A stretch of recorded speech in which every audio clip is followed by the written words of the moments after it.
Hello, and welcome to week 11 in this Stitched Circle Show Challenge. And I must say, oh my, if you remember in the group, the Dogma Rule group, and there's a link here under so you can find it. But do yourself that favor and look in the albums. There are so many lovely embroideries and creative embroideries and funny embroideries, and it's such a joy just looking at all these different embroideries people have made here in the challenge and in the different weeks. There's an album for every week, so it's so nice to run through all these pictures and see what you all have done. And I thank you for participating and taking the time to put your pictures of your embroideries in the albums. That was what I want to say here today. Many of you know me already. My name is Lisbeth, and I'm a Danish mixed media artist who also like to do slow stitching. And this kind of embroidery I called Dogma embroidery. It is really close to my heart, and I think it is liberating, even though it sounds strange to have rules, because when you have rules, you know what to do. And when you set these kinds of rules, you don't have 1,000 things to choose between and get totally confused to what to use and what to do. So I think it's a great way to get started. But there's a link below also to the playlist with all the other weeks, and there's a playlist for making this cover, but you don't need to have a book. You can do with your pieces whatever you like to do with them. And I will also say you can do it in any size you want. That's up to you, but please try to stick to the rules. If there's some materials I use you don't have, try to find something similar you can use instead. That's the only thing I'm asking you to do. And yeah, I don't think there's any more I want to say right now, so I think we shall begin. So this is where I left you last time, and many of you already have figured out that I like my spreads to look nice together. And today I want to do something on fabric. So I have found some fabric that I think would look nice there. But I will put this aside for now, and then I will tell you about the rules. So here we go. The first rule is to find a piece of fabric in a light color. You can choose any light color you want. It could be light green, light blue, light pink, or light something. That's up to you. I know perhaps this is a little hard. Yeah, you can see it here under my substrate. So that's the first thing. And then you have to trace a circle with something that is erasable. And that could be a pen or not a pen, a pencil, or some chalk, tailor's chalk, or whatever you have. Some have pens that disappear by themselves, and some have pens that disappears when you iron them. That's a little different. I'd like to use just a normal pencil and don't draw very hard. Then it is erasable with a eraser, or you can just dust it off nearly. But trace a circle and divide that circle up in 5 uneven areas. How you divide them up, that is totally up to you. I can show you several ways to make the way you can divide them when we start. But that was rule number 1. Trace a circle and divide it up in 5 areas. And you decide if some is going to be big or small or whatever, but 5 areas. And I have yeah, it will be a long story today, I think. I have chosen that we only are going to use the stitch like a hashtag. And why on earth that, you can say? And that's because, as I mentioned in the first video, and if you just jump down here, go back at the playlist and look at the first video. And there I tell you all about my friend Jytte Harbusgaard, who is the mother of the Dogma embroidery. And I also, me and my friend also inherited all her samples for her embroidery ebook. And sometimes I just sit with them and do like this, because I think it's we're lucky we have them. But I also look at them sometimes if I think, what stitch would I like to do? And you can see there are many different ones, but the hashtag one is here, and that's the little stitch we want to do today. You can do them as big as and as small as you like on your fabric, but I will show you how to sew them later. So that was the stitch, and then the thread. You will have to find 5 different threads in a color scheme that matches your fabric, and I have chosen these ones. Yours will hopefully be other colors, but they have to be visible. Who wants to sew something you can't see? So find something you can see on your colored fabric. And as I said, the 4th rule is you have 5 areas, and you sew the hashtags in every area, but you change color in every area. So hashtags all around, but in 5 different colors, 1 color for each area you have traced in your circle. I will put the rules down under here also, because I think I'm talking a lot, and sometimes perhaps I talk more than I need. There was a lovely lady from Australia who couldn't stand me talking. Why isn't she coming to the point? Yeah, we are all different, luckily. But I will start doing the challenge. This is an old piece of a sheet of mine, and it has, all the sheet has been hanging out for half a year on my clothesline, and it has become quite soft and lovely, but it is very, very thin.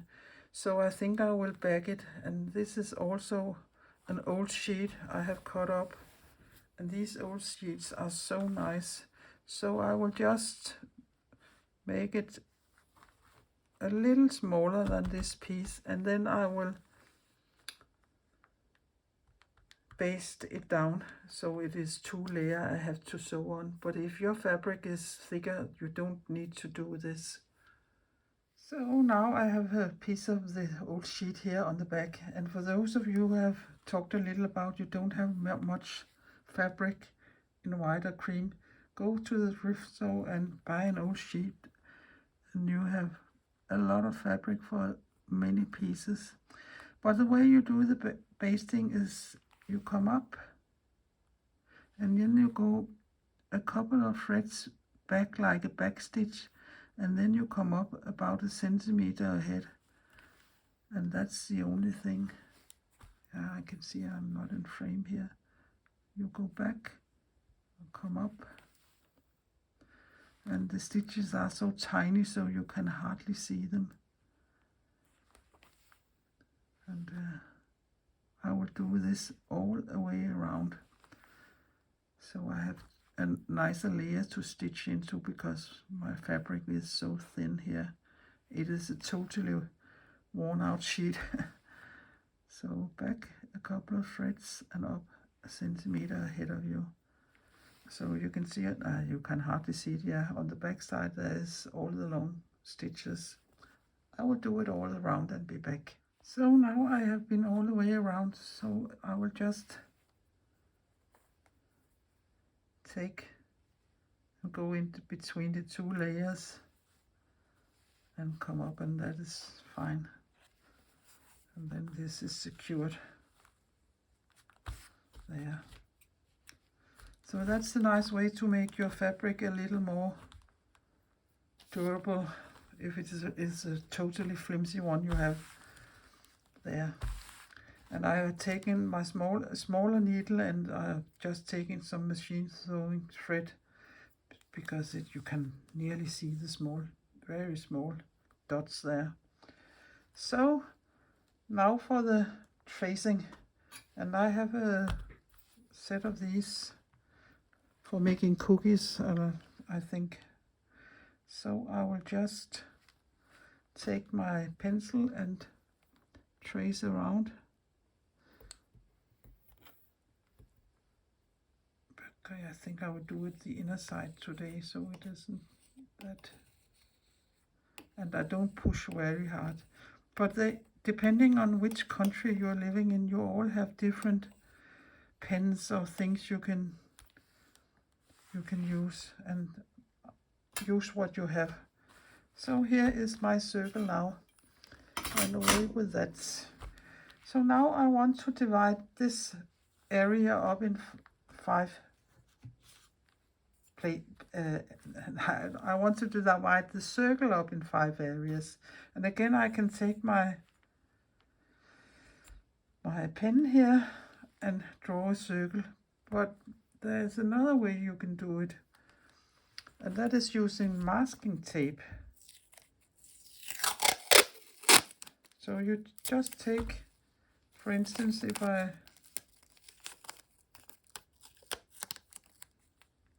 just want to sew this little area down here, you have to go to the line, and when you're done, you remove your masking tape, and then you, for instance, put it there, and then you have to sew in this area, and when you're done with that, you could put it there, and then you sew that area, and so on. And that is an easy way.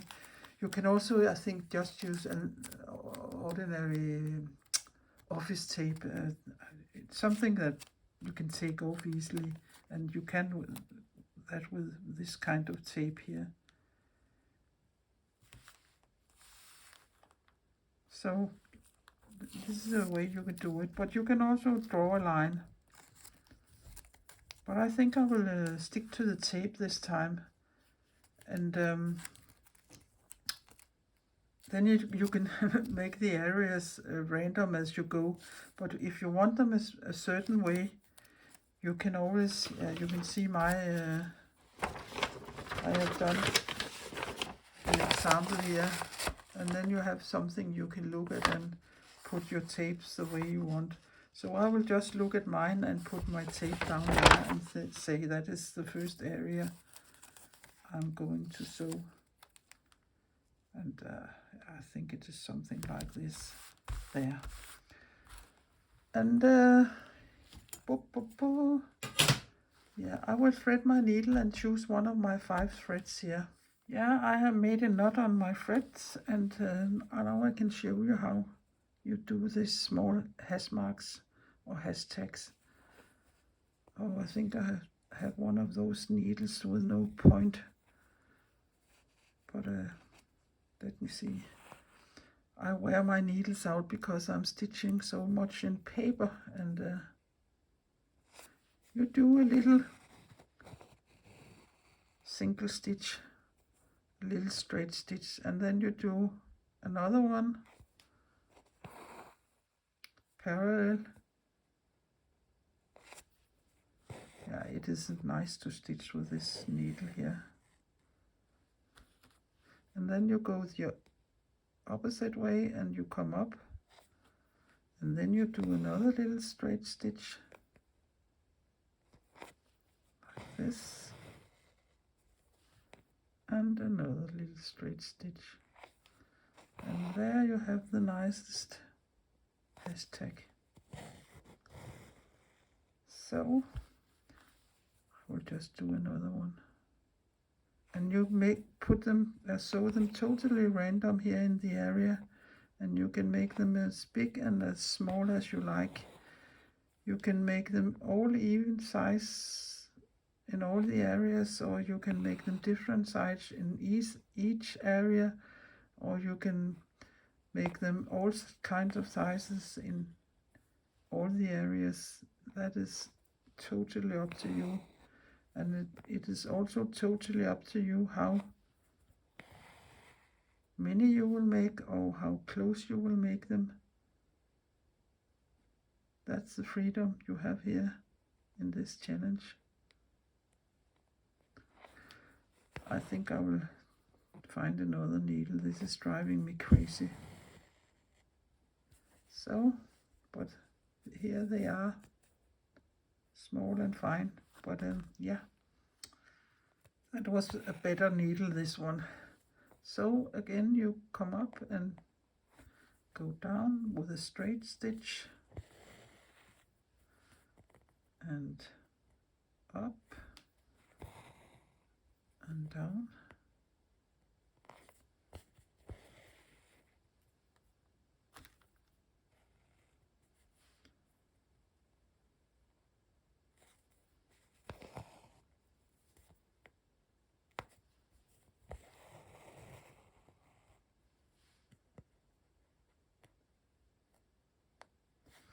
And don't be so neat. It doesn't do anything if they are a little wonky and they are not exactly the same. And you can see my pencil line is nearly disappearing while I'm working. I'm probably rubbing it off with my hands. So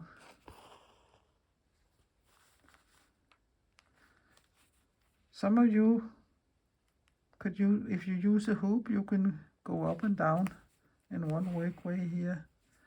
That's also an option. I'm so used to stitching in paper, so I nearly always go up and then down, but you can do it like this.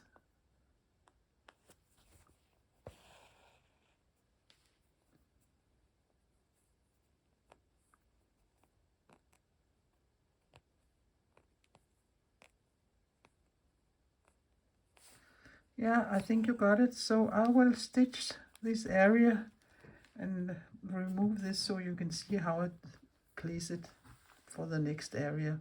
So done with the first area, and I will just weave my end in here in all the stitches on the back. I don't really mind how the back looks, but yeah, you can see there. So away with that thread, and then I will remove this piece here and look at my drawing, and I think I will make this here, and I don't mind if it doesn't get exactly as my drawing. And then I will take this thread. It is just my regular mercerized cotton thread I'm using, but you can use whatever kinds of threads you want. This is a silk thread, and I also think this is silk. But use what you have of color, just it is the right colors. So it's exactly the same here. If you want, you can also put a little something over there, so you're sure you get a straight line there too. Like this, and you can easily peel it off afterwards. So I will just start again.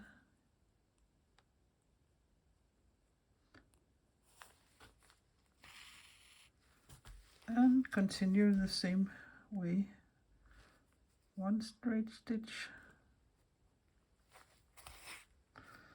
Oh yeah, I always get tangled up here in my scissor and everything else I have on the table. And there.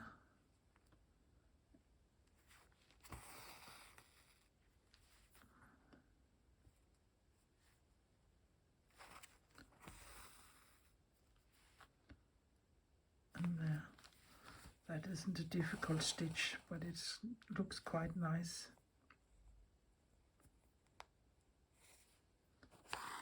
So I will continue the same way all the way around in the 5 areas, using my tape here to mask off where I want to sew. I will show you some pictures during the work. So done with the next area. So I will remove these 2 here.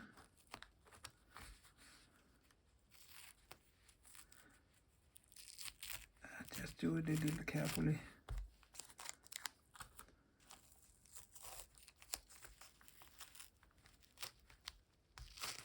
There, that's fine. And then my next piece, I think I want it to be there. You can always dab it on your cloth from there, then it isn't so sticky.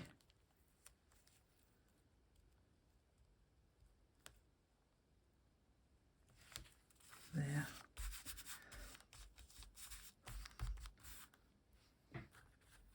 And then I will take the next color thread and start all over again here.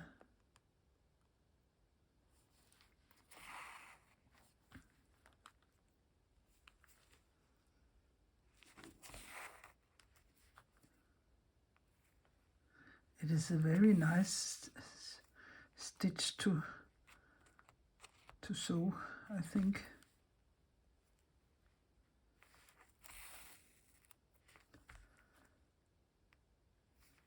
I don't use a hoop very often, so I take it on my lap instead and do it that way. So I will sew a little more.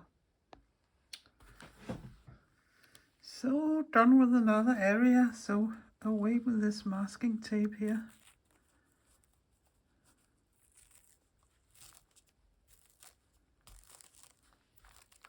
There. And this one here.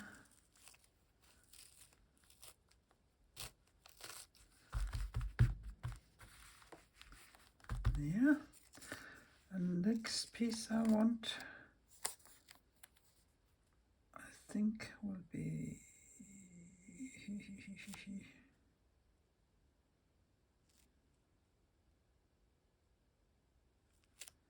let me see, like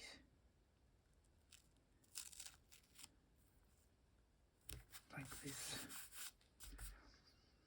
And I don't need more than this piece there. Yes, I do. And I need that little piece here. It is well used now. Okay. So I will just come up here in my corner, take in another piece of thread in another color,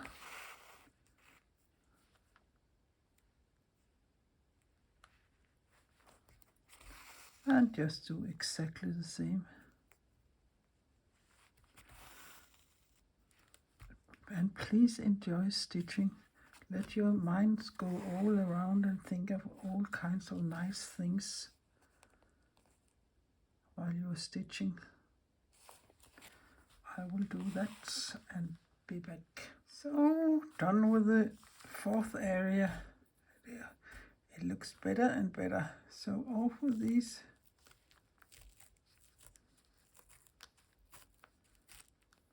Pieces here of masking tape.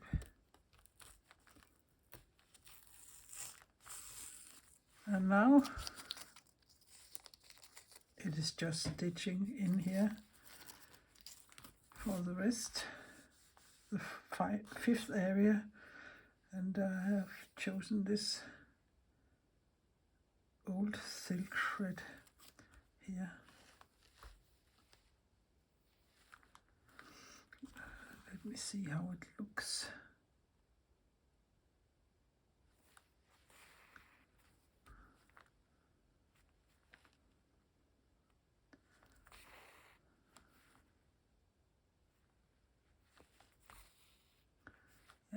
think it's fine enough in the color. Unfortunately, it is some very short length, so I will have to change thread a lot of times, but yeah, I think I will manage. I would sew the last one and show it to you, take some close up and say goodbye, but goodbye later.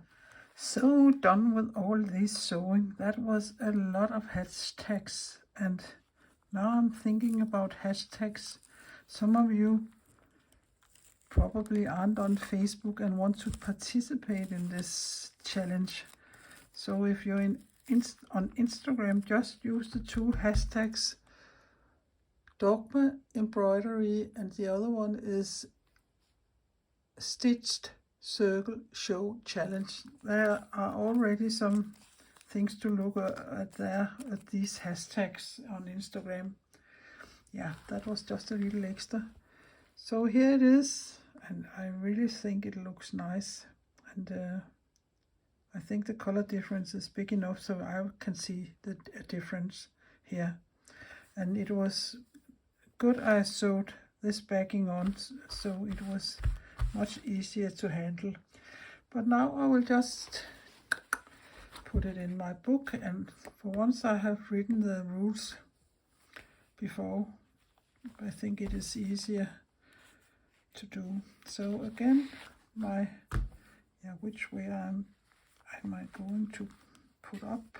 I don't think that matters very much. Yeah, like this, I think. So I will just take my double-sided tape and put a piece on. You are of course welcome to sew it in your book if you have a book, or do whatever you want to do. Oh, I nearly cut my backing here. So yeah, do what you fancy to do with it. Just burnish it down here. I think if I should do this another time, I would have a page for each one, and then I could sew it on. But now I don't have, I have to have a piece of my embroideries on both sides of the page. So yeah, but you learn as long as you live, hopefully. Like this. I will take some close-ups at the end of the video. So this was the way I chose to do the 4 Dogma Rules here in week 11, and I'm excited to see what you all will come up with for week 11. There are many possibilities, even with these 4 simple rules. I hope you enjoyed this challenge, and I hope you have been enjoying what you're seeing and me babbling along here with all sorts of tips and tricks, and perhaps you learned a new thing or two. So please give my video a thumbs up, and please consider subscribing my little Danish channel. And if you want to participate, there's a link below here for the Dogma Rule group, and you will have to answer 3 questions or else I won't let you in. Or if you're doing it on Instagram, use the hashtags I also mentioned here below, and tag me if you feel for that. Yeah, I think I don't want to say anything more today, but go out, start stitching, and be creative, and take care, and bye for now, and see you next week. Not next week, next Thursday.